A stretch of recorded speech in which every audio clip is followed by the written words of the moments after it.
Hey boys, welcome back to some more Nrl Supercoach season 2022. We're gonna be going through the front row forward discussion video here. We'll be looking at all the options. Well, you know, going through the standout options. So we did the dummy halves, and honestly, looking back, the dummy halves honestly a little bit weak this year. I feel there's gonna be a couple of standouts, maybe a couple of cheapies come through, but I feel like in previous years, and probably last year as well, the dummy halves weren't as crucial. Like a lot of the guns, you know, Cook, Marnie was injured for a good chunk.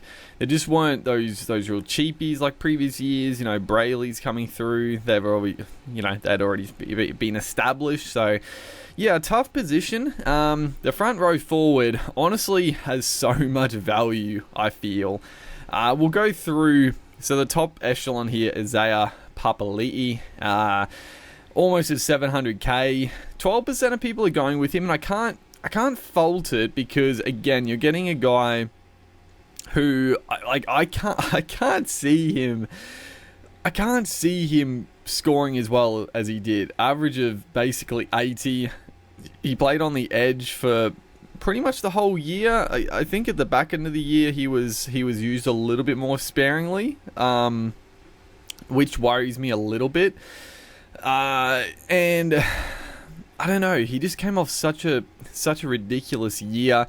He scored like he was sort of your Dave Fafita type. Like he was unstoppable. He was busting tackles. He was scoring a try every second week, making it doubles occasionally. Like he was unstoppable. Try assists, offloads. I mean, he had it all. And the appeal obviously is if he plays in the back row, he's going to play big minutes. You know, he's shown last year that he can definitely. He has the work rate. He has that attacking upside. But I don't know. Personally, I just think there's too many better value options. And Papali'i, I mean, if he does it again, if he actually does what he did last year again, I'd be shocked. I'd be absolutely shocked, dude. And it's the one thing about the Eels. Obviously, next year, like I can't even remember where he signed to next year, but yeah, this year they're not really too affected by players moving, so they still have a really strong forward depth. Like they have a lot of potential players in the back row and the front row. So yeah, I don't think he's going to get dropped, but you know, minutes potentially could be an issue. I don't know. It's hard to tell. It's hard to tell what Brad Arthur is going to do with Papali'i. But in saying that, I mean, he was arguably their best player last year, so it would be pretty rough for him to lose his sort of position he had last year. But moving on here, Payne Haas. I've pretty much locked Payne Haas into my front row. Again, I don't have my team sorted out, but Payne Haas is going to be there, I think, for me. 53% owned. I can't dispute that. I mean, he came back from injury early last year. Didn't quite have the same output he had the year before, but still, I mean, he averaged almost 70. You just know what you're going to get. The Broncos should be a far better team this year, which I don't necessarily either hinders or helps Payne Haas. I don't think it really makes too much of a difference. He's going to do what he does best. You know, players like Payne Haas, you're always going to hear, you know, talks about, they shouldn't burn him out. They should limit his minutes a little bit, but that's the type of player he is. Like he wouldn't have the same effect. He wouldn't be the player he is if he didn't have that, you know, those minutes and that amount of game time. So I can't imagine his role being changed at all.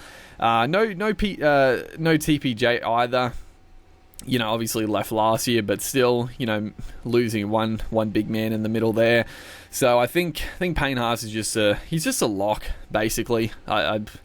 I can't imagine him not scoring in the top 1 or 2 this year. Third off the rank here, Luke Thompson. Surprisingly, the third.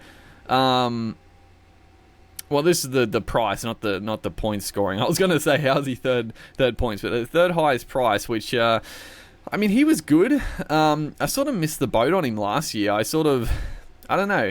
He came over. He scored pretty well.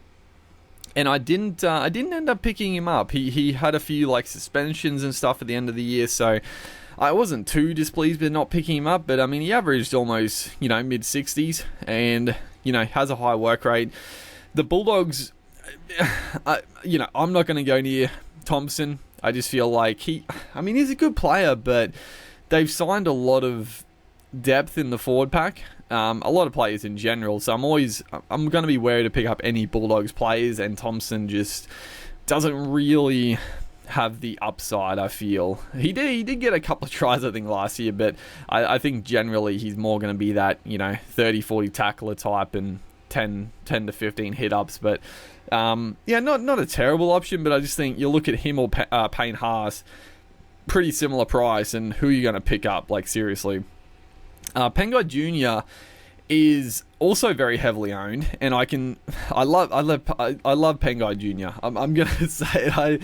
Even as a Broncos fan, and the fact that he's left the club now, I always felt like he was overly criticised. I felt like he copped a lot of the flack for when he was one of the guys putting in the most effort at the Bronx, and I've always loved Pengai, so I'm keen to see him go to the Bulldogs, and hopefully he can, have a consistent year. No injuries, no suspensions. I mean, he played almost the whole year last year, which is good to see. And he's just got that X factor. I mean, he has got the issues with, a bit hot-headed, but he just has that potential to break out, the offloads, the line breaks. I mean, he's a monster. So I'm definitely leaning towards him and Payne Haas as my two front row options. It does depend where he plays. Like, I don't know. I mean, I guess there's two train of thoughts, right? If he plays in the back row, he's going to play more minutes, but he won't have the same work rate. But potentially he might get more attacking ball. If he plays in the middle, then he's going to get more work, less minutes. But then also in the middle, he's got probably more chance for, busting a couple of tackles and getting those offloads away, I would say. So it's sort of, I don't know. I don't know what I would rather him be, on the edge or in the middle. I think it's sort of both would be good. Both with different sort of upsides. So Pengai, I'm definitely keen on. I'm leaning towards the most popular in both departments, but I don't know. It's just they're just good pickups. Fisher Harris, he just always does a job. But I don't know. I've never really gone Fisher Harris. He has like incredible matches where he plays like the full 80. He scores like 80 plus in like base stats. But then the Panthers, especially because they were so good last year, and I can't imagine them being too much worse this year, they do have the option to sort of rest his minutes a little bit at certain points, and that can really screw over you in certain games. I mean, if you average it out, like, he averaged 62 still, so it's not the worst, but I don't know. Fisher Harris, he's not really been on my radar. Papali'i, I've definitely, I was keen on Papali'i, just at the price. I mean, he was the probably premium front row option for a long time, and still good last year, but I think, I do think the age is starting to catch up on Papali'i. I still think footy-wise, he's still one of the best props going around, but he's not going to have the same... He's not going to have the same minutes, the same workload that he used to a few years ago. So I'm tempted. I'm tempted by the price just to see if maybe, because I don't know. I have my feelings that this could potentially be maybe his last year, maybe not. Actually, I don't know how long he's contracted to the Sharkies, the Raiders. But I feel like Papali'i is pretty close to calling it quits, maybe. But we'll see. Tempting, though. Tempting. Fodawaker, Christian Welsh, again, even Daniel Saifidi, Marty De Pao, Fanil Blake, Takayahu. All these guys, like, the value. Like, that's why I'm just like, I couldn't go Papali'i. Like, for the price difference, like, he's 700. These guys, basically 500. So, less than, a bit less than 200k less. Fodawaker. Incredible young talent. I think, this year he's just going to step up again. And I think, big thing, like, he's already played Origin. He's got it all. I think potentially this could be a breakout year for him in Supercoach if he gets the minutes. So I'm tempted. Christian Welsh, again, just consistent as they come. Daniel Saifidi, I was tempted by Saifidi. I feel like he started the year incredibly last year. He got tried after try after try, and then he had a couple of, or was it his brother that got injured? I can't remember. It was a long time ago. But I feel like both the Saifidis had their niggles at times. But yeah, I feel like he sort of dropped off at the back end of the year. The only reason I'm sort of probably steering clear is that the Knights, I don't see good things happening with the Knights this year. And it doesn't necessarily really reflect on the front rowers, but I still think, if you don't have the footy and you're constantly defending your own line, you're not getting attacking stats in offloads and runs and potential tries. So even as a front rower, you don't want to be picking front rowers in terrible teams, basically. Apart from Payne Haas, I guess. Sorry, my poor Broncos, but I think they're going to be good this year. Marty De Pao, again, he's tempting, but I think, again, his prime is gone. I still think he's a good pickup for the price, but I think there's better options.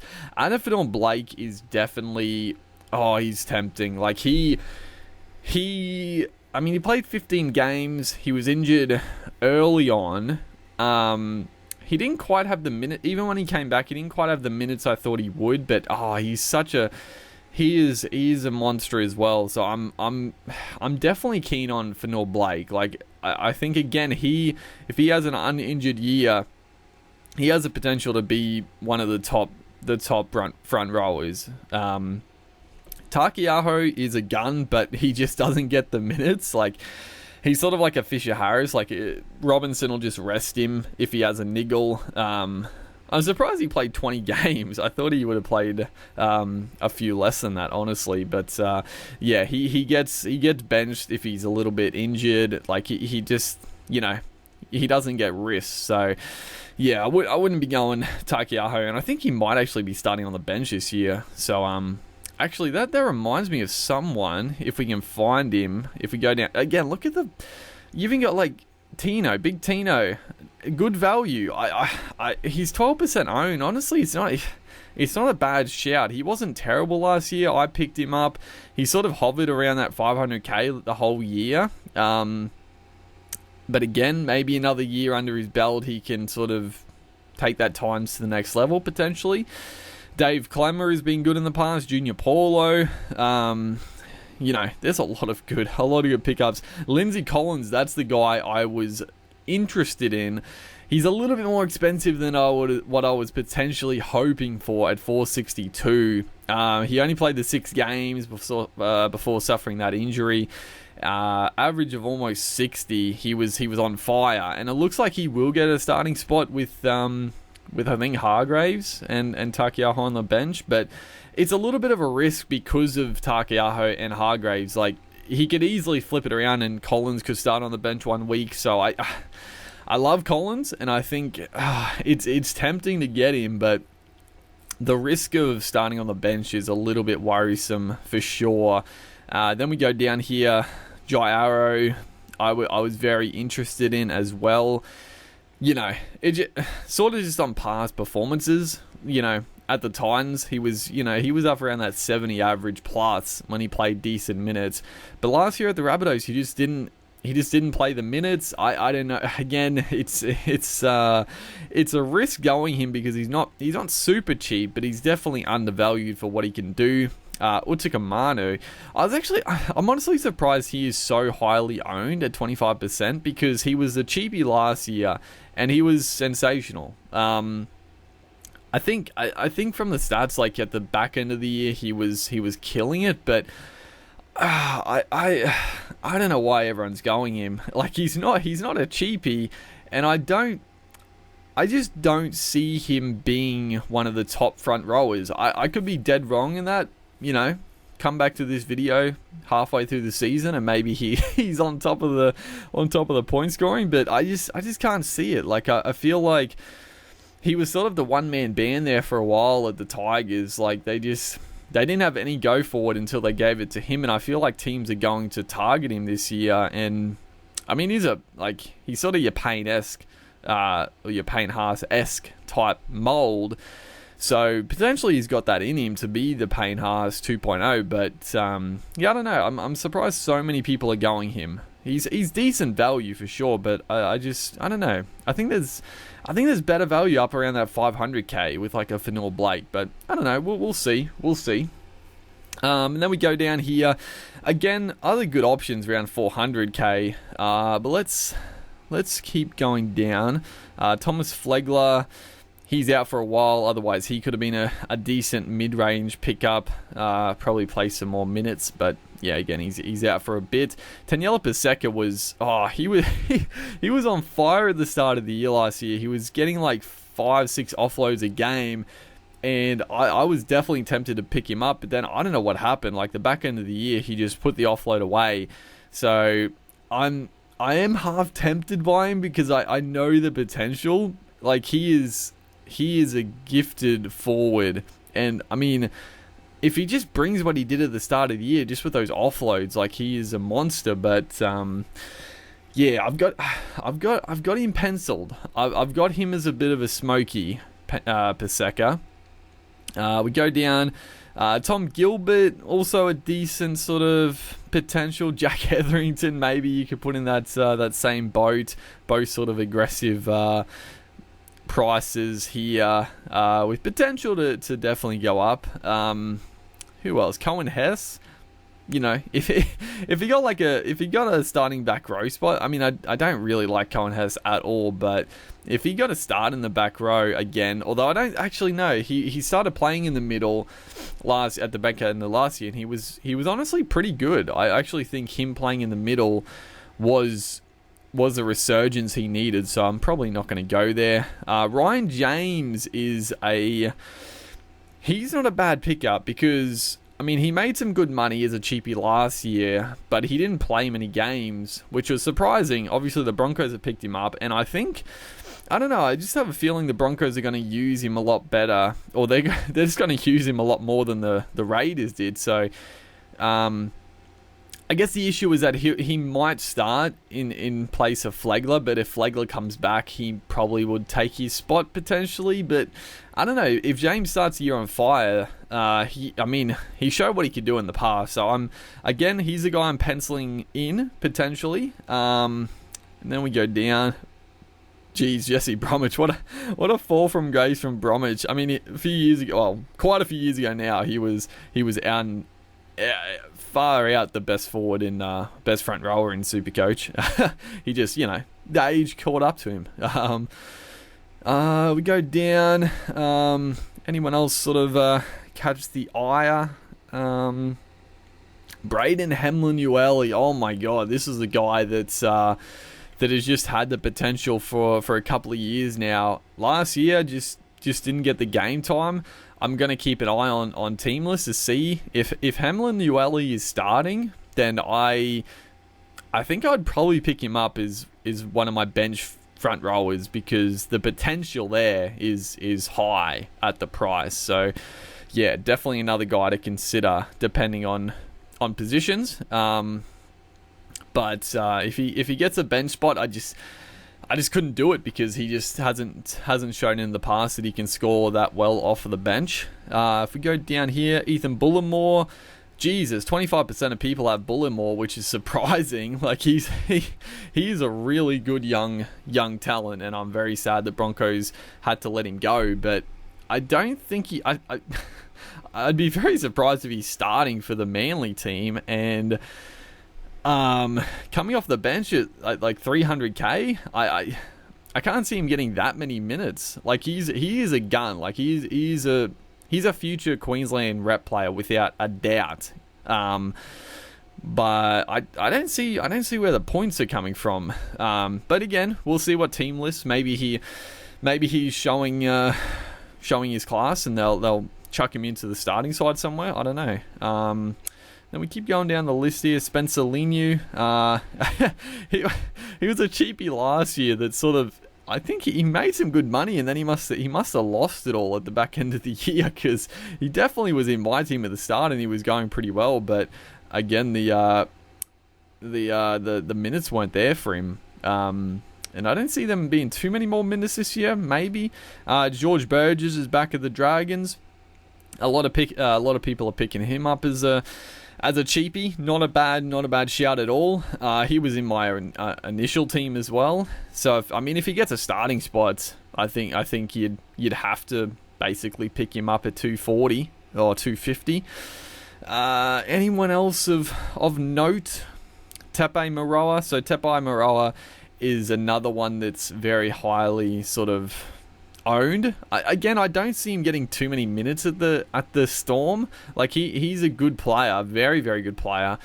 But I think Bellamy's more going to use him as that impact player off the bench, play like 20 minutes, 30 minutes, and then that's pretty much it. Unless they have like a lot of injury suspensions, I can't see him getting too many minutes. So I don't think he's a bad cheapie, but I don't think he's going to make too much money. So I don't know. I do think there's better options, but potentially he could force his way to play more minutes for sure. And then that's pretty much it. Andrew Fafita. Andrew Fafita is at 205. I was like, is this a different Fafita? But man, oh man. we talk about fall from graces with Jesse Bromwich. Andrew Fafita, my God. The poor old Sharkies are still paying this guy's wages, and it wouldn't be a light amount. So yeah, I don't know. I don't think he's gonna make their team, but I guess you sort of. Yeah, obviously that's right. He had that. He could have died in after that. I'm not laughing at the situation, but it's pretty crazy. After he got like a stray elbow or something in the throat, and he got rushed to hospital. Like it was pretty serious. So yeah, I don't know. I don't even know if he's gonna be coming back, but I guess keep an eye on him. Like if he got a spot at those Sharks, like he potentially could make good money as a cheapie, but yeah, see what happens there for sure. And then that's pretty much it. Any of these cheapies, I'm not too sure of yet. We'll see with team lists if anyone sort of pops up as a potential. But other than that, some very, very good value in the front row. I'm definitely getting Payne Haas. That's without doubt. Tavita Pangai, I'm very keen on as well.